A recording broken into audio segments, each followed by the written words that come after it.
कधीच नाही चुकणार तुमचे फेवरेट टीव्ही शोज झी5 सोबत, तेही एकदम फ्री। हे घ्या, चिवडा शंकरपाळे घ्या। आई ह्यावेळेस तर लाडू फर्स्ट क्लास झालाय।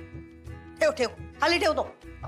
यावेळेस झाला ना चांगला, म्हणजे दरवर्षी काही होत नाही ना, ठेवतो, नको खाऊ। आई अगं प्रत्येक वर्षी चांगला होती, ह्यावेळेस स्पेशली चांगला झाला। लबाडीच नुसती। हो, ताई खाल्लास का लाडू? हो। बघितला केवढूसा खाल्ला तो। आता काय बाबा, हिला कशाला मावशी आईच्या हातचा फराळ आवडतोय? नाही, जहागीरदारांकडे गोडधोड खाऊन पोट भरलं असेल नाही? तुम्ही घ्या, घ्या, ठेव, घे घे घे। सकाळी रेवच्या निमित्ताने का होईना, पण मी येजेंना लाडू बनवला। आता माझी दिवाळी साजरी झाली।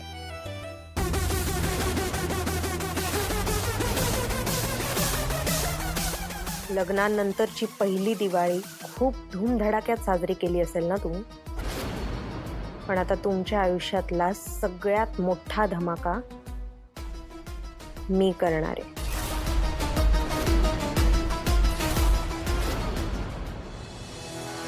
लीला घरात नाही तर किती शांतता वाटते ना। लीला आई तेच ते सरू,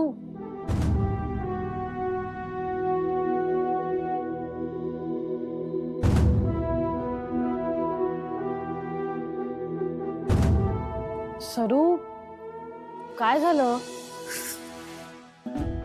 मला काय होणार आहे? भाऊबीजेच्या दिवशी मी घरात नव्हते, कोणाला काहीच फरक पडला नाही, कोणी साधं विचारलंही नाही माझ्याबद्दल।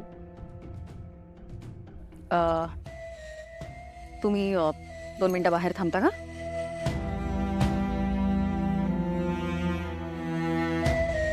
सरस्वती, तुला वाटतंय तसं काही नाहीये। आजींनी सगळ्यांबद्दल विचारलं, तुला वाटतं तसं नाहीये? हा, एक्झॅक्टली। जाऊ दे अगं, तुमची भाऊबीज झाली ना मस्त छान मजेत, मला रिलॅक्स होऊ दे। सरस्वती, हे बघ सरस्वती, आजच्या दिवशी विक्रांतच्या न भेटण्याने तुला किती त्रास होतोय ते समजू शकते मी। नाही समजणार तुम्ही वहिनी, कधीच नाही समजणार। तुमच्या भावाला तुम्ही जेव्हा बिहाइंड द बार्स बघाल ना, तेव्हा कळेल तुम्हाला माझं दुःख। सरू अगं, हे सगळं ना त्या लीलामुळे होतंय। बरोबर बोललीस तू, त्या लीलाच्या डोक्यातलं सासूगिरीचं खूळ लवकरात लवकर संपवायला हवं।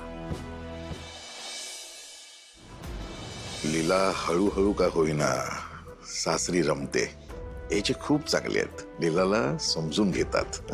माझ्या रेऊलाही असाच समजूतदार जोडीदार मिळायला हवा, तिचं हे सगळं असं छान मार्गी लागायला हवं। घ्या। थँक्यू।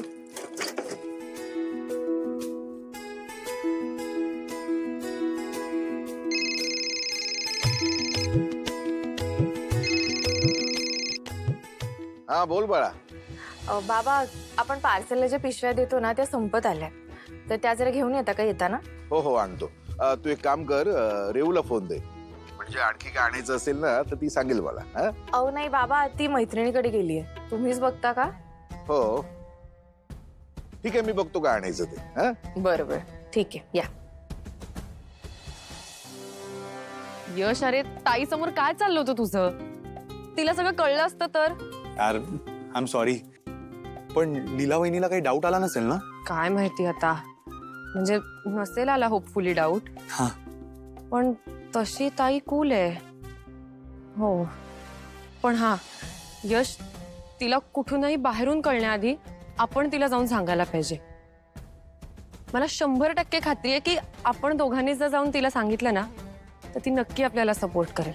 हो, तू तर असं बोलतेस की तुला खूप एक्सपिरियन्स आहे या सगळ्या गोष्टींचा। ऍक्च्युली यश, ते मला तुला सांगायचंच होतं. काही महिन्यांपूर्वी ना Revati, let's forget about the past, live in the present and think about a future. So आता माझ्याबरोबर कॉफी डेटला येशील? चलो let's go on a coffee date. मी आहे? ए थांब थांब, बस बस बस, तू तशीच थांब, मी करतो ऍडजस्ट.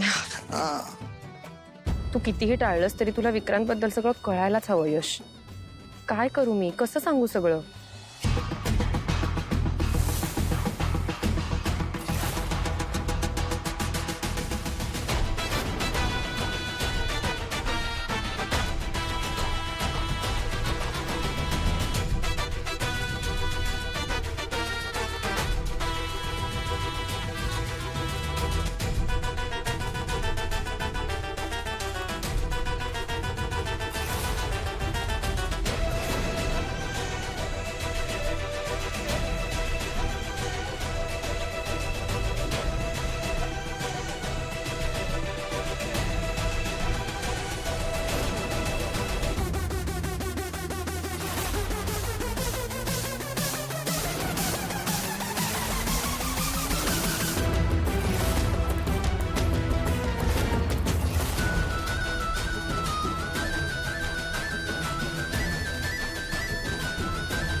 काय होऊन बसल्या अभिराम?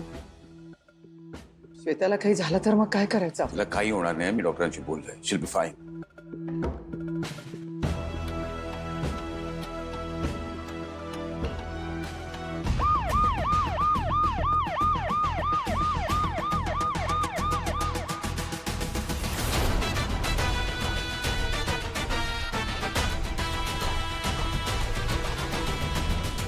कमिशनर साहेब, तुम्ही तो हे जे आत्महत्येला प्रवृत्त केल्याबद्दल तुमच्या विरोधात आमच्याकडे तक्रार आली.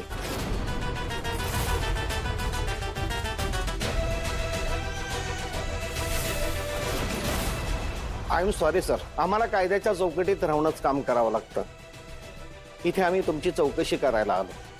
चौकशी? सॉरी मॅडम, आत्महत्येला प्रवृत्त केल्याचा गुन्हा गंभीर असतो, त्यामुळेच ही तक्रार दाखल झाली. आणि त्या मुलीच्या आईने तुमच्यावर आणखीन बरेचसे सिरियस आरोप केलेले आहेत. त्यामुळे हे प्रकरण वाटतं तेवढं आता सोपं राहिलेलं नाहीये.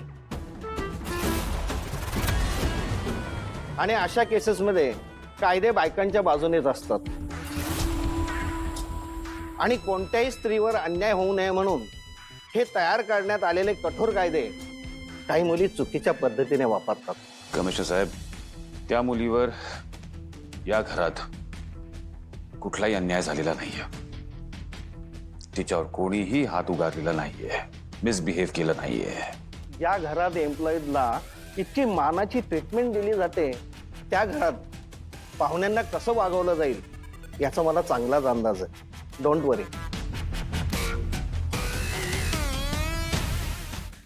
झी5 ॲप डाउनलोड करा आणि पहा सर्व एपिसोड्स एकदम फ्री.